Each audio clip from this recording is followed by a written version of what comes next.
بسم اللہ الرحمن الرحیم۔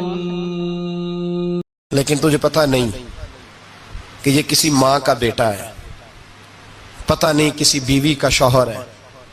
ایک ہمارے دوست ہیں، بزرگ ہیں، ان کا داماد فوت ہو گیا، نشہ کرتا تھا، تو میں تعزیت کرنے ان کے گھر پہنچا تو کھڑے ہو گئے ہاتھ باندھ کے، کہنے لگے حضرت صاحب باقی ساریاں گلاں چھڑ دیو، صرف نشے تے تقریر کریا کرو۔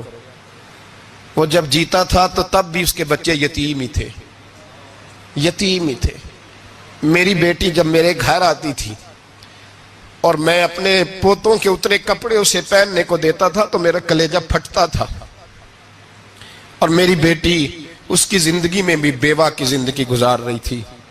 وہ میری بہوؤں کے اترے ہوئے کپڑے پہنتی تھی، کوئی دعا کرو، کوئی جلسے کرو، یہ لت ختم ہو جائے۔ اور کہنے لگا اب میرے وہ چلا تو گیا ہے، دادا دادی اس کے پہلے کوئی نہیں، چچا ہے کوئی نہیں، جب تک تو میں زندہ ہوں ان نواسوں کو کوئی روٹی کا لقمہ، کوئی کپڑا مل جائے گا، لیکن سوچتا ہوں میں بوڑھا ہوں، مر گیا تو ان کو کوئی پوچھے گا بھی نہیں، کون ان کی خبر۔ اتنا ظلم اس قوم سے، اتنی زیادتی، اور آرام سے لکھ کر لوگ گزر گئے کہ یہ 70 لاکھ ہے، ان کا درد تو سمجھو، تکلیف تو سمجھو۔ 7 فٹ کا سونا جوان اور نشے کا عادی ہے تو کسی نالی میں پڑا ہوا ہے۔ اور میں نے کہا اس قوم کے ساتھ اس سے بڑا بھیانک مذاق کیا ہوگا۔ کوئی دانشور تھا بڑا ظالم، اس ظالم سے کوئی مشورہ لینے آیا، اس نے آ کے کہا تو بڑا ظالم ہے، بڑے کڑوے مشورے دیتا ہے، میرا ایک دشمن ہے، میں اس سے بدلہ لینا چاہتا ہوں، میرا دل کرتا ہے اس کا بچہ قتل کر دوں تاکہ وہ تڑپے۔ تو ظالم نے کہا اسے قتل نہ کر، وہ تو اس کا باپ 2-4 مہینے رو کے چپ کر جائے گا، پھر میں سخت سزا دینا چاہتا ہوں، مشورہ دے۔ تو اس نے کہا اس کے بچے کو نشے پہ لگا دے، جس کا بچہ نشہ کرے گا وہ باپ روز مرے گا، روز جیے گا، وہ ماں روز مرے جیے گی، نشے پہ لگا دے۔ اس قوم کے ساتھ سب سے بڑا ظلم یہ ہوا کہ ملت کا جوان نشے پہ لگ گیا، ڈرگز پہ لگ گیا، اتنے تباہ حالات ہوئے کہ جوان چڑھتی جوانیاں، اماں نے کتاب دے کے بھیجا تھا، اور کالج سے واپس آئے تو نشے کے ٹیکے ہاتھوں میں پکڑے ہوئے، ٹیکے۔ اور آپ کے اس ملک کے اسلام آباد میں ایک دن میڈیا نے وہ خبر بھی وائرل کی اور وہ چیز بھی دکھائی لوگوں کو، 3 مہینے کا بچہ لے کے نشئی سڑک پہ آ گیا، اس نے کہا میرا نشہ ختم ہو گیا، میرا بچہ خرید لو، 2 پڑیاں دے دو۔ تو وہاں بیبیاں جو سن رہی تھیں وہ بھی چیخے مار کے رو رہی تھیں۔ یہ ظلم کیا اس قوم کے ساتھ، اور کرپشن کی لعنت نے اجازت دی سپلائی کرنے والوں کو کہ گلی گلی بھیجے، گلی گلی۔ انہوں نے کچھ تھوڑا ظلم نہیں کیا ان حکمرانوں نے، اور ہماری اپوزیشن اس کو نہ صرف اتنا پتا ہے کہ یہ جائیں اور ہم آئیں، اس سے زیادہ کوئی غرض نہیں۔ بھائی کرپشن کے خلاف نکلے ہو تم، نشے کے خلاف کس دن نکلو گے؟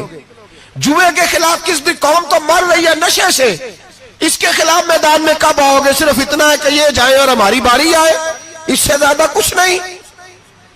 جتنے مجرم وہ ہیں اتنے ہی تم بنتے جا رہے ہو، اس لیے کہ اصل بات پر نہ وہ آتے ہیں اور نہ اصل بات پر یہ آتے۔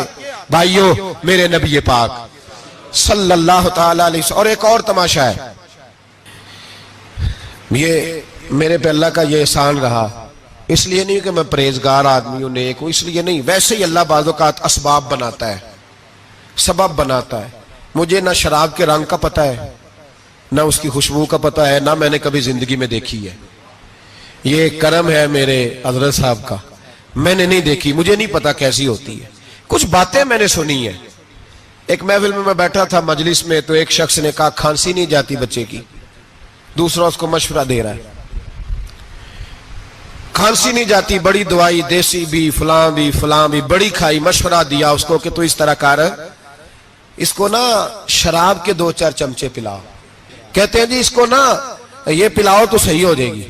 تو میں نے پلٹ کے اس کی طرف دیکھا، میں نے کہا کوئی عقل کر، کیا مشورہ کر؟ مولانا میرا تجربہ ہے۔ میں نے کہا تیرا تجربہ افضل ہے یا رسول اللہ کا فرمان زیادہ افضل ہے؟ تیرا تجربہ افضل ہے۔ حضرت ام سلمہ رضی اللہ تعالیٰ عنہ کہتی ہے میں نے عرض کی یا رسول اللہ صلی اللہ علیہ وسلم میری بچی بڑی بیمار ہے، تو مجھے کسی نے کہا ہے یہ تھوڑی سی نشے والی چیز ہے، یہ بنا کے تیار کر کے دو، صحیح ہو جائے گی، بیمار ہے بچی۔ تو یہ نشے والی چیز ہے، اس کو تیار کر کے دو، تھوڑا نشہ ہے۔ اگرچہ میں نے شروع میں کہا بعض لوگ مریض کو، سخت مریض کو ایسی ادویات جو مجبوری بن جائے اس کی گنجائش اور اجازت دیتے ہیں۔ محتاط علماء تو اس میں بھی بہت ساری چیزیں پہلے بیان کرتے ہیں، لیکن اس نے کہا جی نرا نشہ دینا ہے شفا کے لیے۔ تو حضرت ام سلمہ کہتی ہے میرے نبی پاک نے میری طرف دیکھا، میری طرف، تو میں نے کہا یا رسول اللہ آپ کیا فرمانا چاہ رہے ہیں؟ تو نبی پاک نے فرمایا ام سلمہ کبھی ناپاک چیز میں بھی شفا ہوئی ہے، کبھی ناپاک چیز میں بھی، کبھی شراب اور خمر میں بھی شفا ہو سکتی ہے۔ شفا رب کریم نے رکھی ہے پر شہد کے اندر رکھی ہوئی ہے، شفا اللہ نے رکھی ہے قرآن مجید میں رکھی ہوئی ہے، تو اس میں بھی کبھی یہ حضور نے بیان کیا ہے کہ اس کے اندر شفا ہو سکتی، تو امت کتنی دلیری کرتی ہے جو یہ مشورے دیتی ہے کہ اس کے اندر نشہ ہے، شراب ہے، تو کھانسی چلی جائے گی تو فلانی بیماری چلی جائے گی۔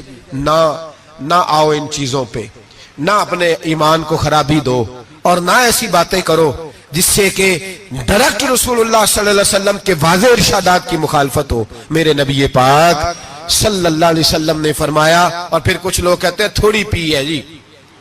اب تو میں تجزیے میں پڑھ رہا تھا کہ ایسی شراب ایجاد ہو گئی ہے، لوگ شراب پیتے ہیں اور وہ مست بھی رہتے ہیں، کار بھی چلاتے رہتے ہیں، کہتے ہیں جی نہیں ہمارا ذہن معاف نہیں ہوا تو یہ والی صحیح ہے، نشہ نہیں لاتی۔ میرے نبی پاک صلی اللہ علیہ وسلم نے فرمایا جس چیز کی تھوڑی مقدار، زیادہ مقدار حرام ہے اس چیز کی تھوڑی مقدار بھی حرام ہے، جس کی زیادہ مقدار حرام ہے اس کی تھوڑی بھی۔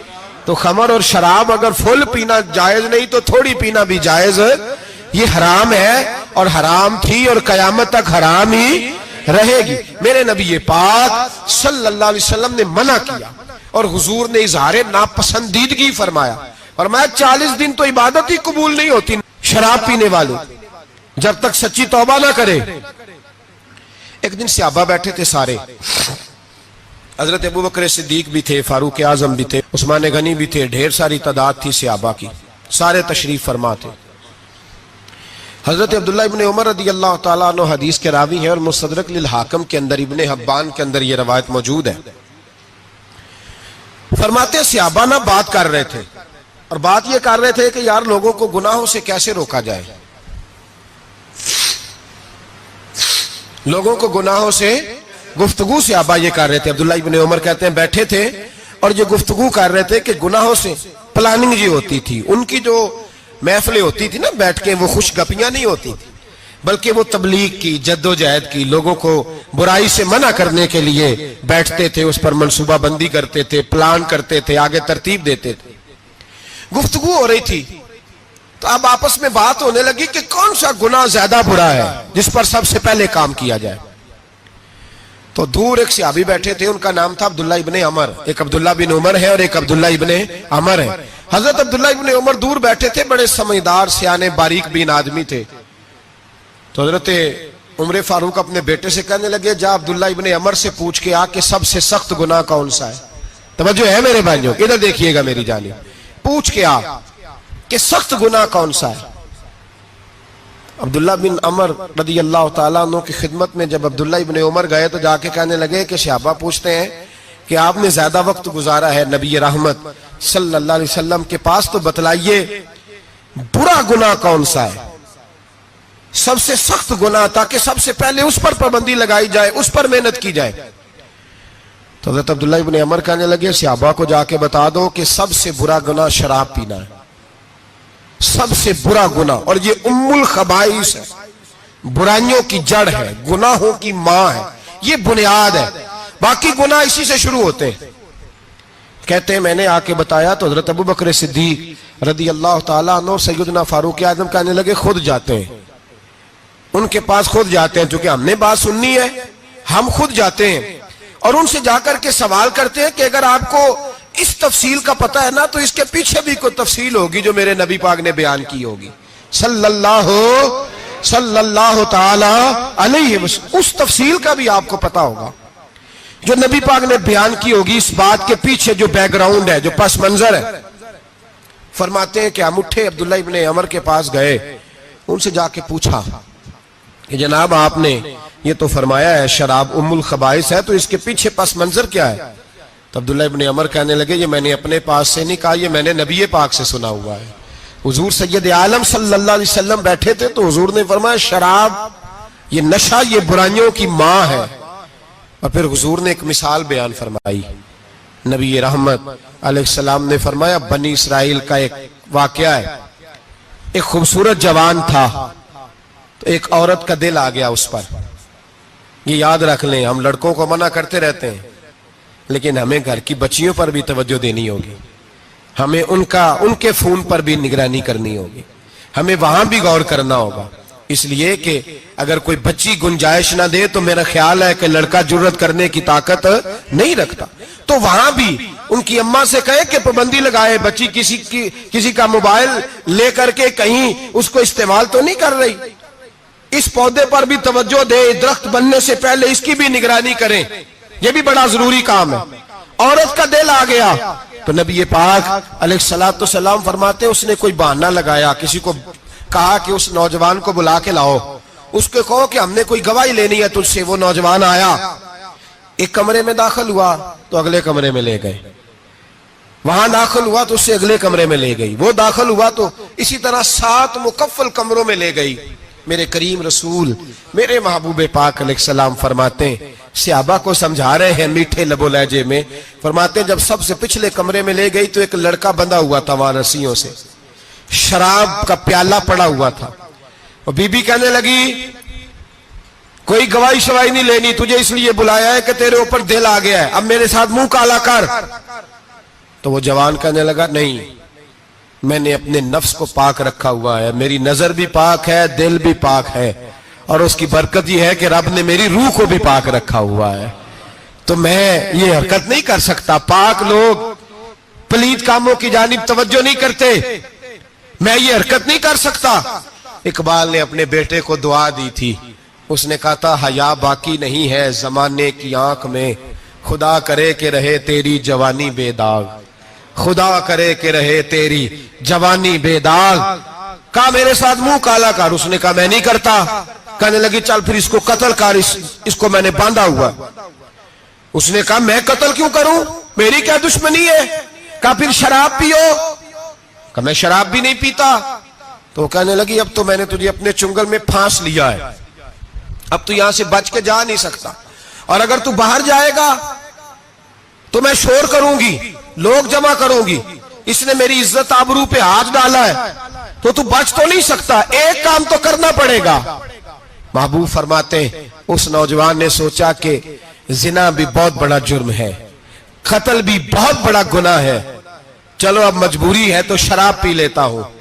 لیکن وہ سمجھا نہ کہ شراب تو بنیاد ہے، اس نے ایک پیالہ جو پیا کہنے لگا ایک اور دے دو، دوسرا پیا تو کہنے لگا ایک اور دے دو، اب 3 پیالے 3 بوتلیں شراب جو پی چکا تو خماری چڑھ گئی۔ اب اس عورت کے قریب جانے لگا کہ میں تیرے ساتھ زنا کروں گا، اس نے کہا جب تک میں قریب نہیں آنے دوں گی جب تک تو اسے قتل نہ کرے۔ اس نے اسے قتل بھی کیا، زنا بھی کیا۔ تو محبوب فرمانے لگے یہ قتل اور زنا جو ہوا ہے تو یہ شراب کی وجہ سے ہوا ہے، گویا شراب وہ جرم ہے جو قتل بھی کرائے گی، جو زنا بھی کرائے گی۔ اور اگر آپ نشئی کو دیکھیں، اگر آپ شرابی کو دیکھیں تو کیا وہ ڈکیتیاں نہیں کرتا پھرتا، وہ چوریاں نہیں کرتا، وہ اپنی ہی ماں کا زیور نہیں بیچ آتا، وہ اپنی ہی بہن کا پڑا ہوا جہیز نہیں بیچ آتا، وہ اپنے ہی گھر میں ڈاکے نہیں ڈالتا، وہ اللہ کے گھر مسجد میں آ کر کے چوری نہیں کرتا، وہ صرف اس لیے کرتا ہے کہ یہ نشہ، یہ شراب، یہ ماں ہے گناہوں کی، یہ جڑ ہے۔ ملت کے لوگوں یاد رکھو، اس امت، اس پاکستان کے ساتھ جہاں بہت سارے ظلم ہوئے، وہاں بڑا ظلم یہ ہے کہ بہت بڑا طبقہ جوانوں کا نشے کا عادی ہے، وہ نشہ انہیں عشق مجازی اور عورتوں کے عشق کی جانب لا رہا ہے، وہ نشہ چوریاں کرا رہا ہے، قتل کرا رہا ہے، ڈکیتیاں کرا رہا ہے۔ بہت بڑے ظالموں نے بہت بڑے ہاؤس بنائے ہوئے ہیں جن کے اندر شراب فراہم کی جاتی ہے، نشہ دیا جاتا ہے۔ میں نے تو ایسے ایسے لفظ سنے کہ الیکشن کے دنوں میں ووٹ لینے کی خاطر سیاستدان انہیں نشہ فراہم کرتے ہیں، انہیں باندھ کے رکھتے ہیں، روز تمہیں پڑیا ملے گی، ووٹ ہمیں ڈالنا۔ اتنا ظلم، اتنی زیادتی، اتنا جبر، ایک انسان کے ساتھ کھیلنا۔ لوٹ آؤ، پکڑو ان کا دامن، اپنے گھروں کو بچاؤ، اپنے دوستوں کو بچاؤ. جاگو جاگو امت کے لوگوں جاگو، میرے نبی پاک صلی اللہ علیہ وسلم کے کلمہ گو لوگوں کو بچاؤ. ان پر اگر سختی کرنی پڑتی ہے تو کرو، پیار کرنا پڑتا ہے تو کرو، محنت کرو، جدوجہد کرو.